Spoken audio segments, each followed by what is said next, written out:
ओम शांति। आज 10 नवंबर 2025 की मुरली का विश्लेषण और स्वचिंतन बिंदु। पहली पॉइंट है सच्ची सेवा का रहस्य।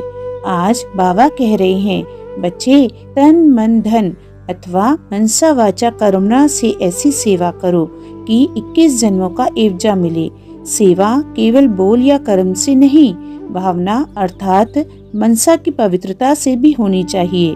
जब संकल्प, वाणी और कर्म में एक रूपता होती है तभी ईश्वरीय सेवा सफल होती है। दूसरा, एकता का महत्व।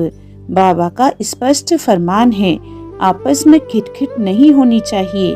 सेवा में मतभेद, अनबन या मैंपन सेवा की गाड़ी रोक देते हैं। इसलिए बाबा सिखलाते हैं, आपस में राय करो, एक मत बनो, संगठन मजबूत करो। जब दिलों में एकता होती है तो बाबा की शक्ति स्वतः प्रवाहित होती है। तीसरा, हिम्मते बच्चे मददे बाप।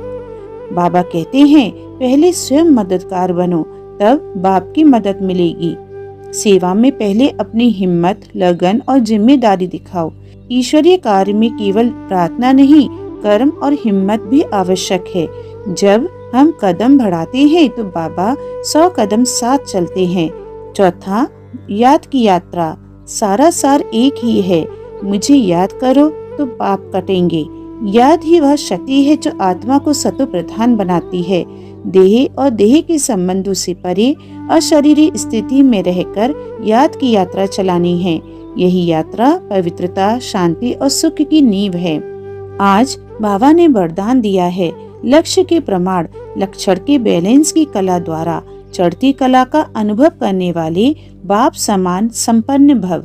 बाबा कहते हैं, केवल संकल्प नहीं, व्यवहार में भी बाप समान गुणों को प्रकट करो। जब लक्ष्य बाप समान बनना और लक्षण में बैलेंस आ जाता है, तब आत्मा संपन्न और चढ़ती कला में रहती है। स्वचिंतन बिंदु है, पहला, क्या मेरी सेवा में मनसा वाचा कर्मणा की एक रूपता है?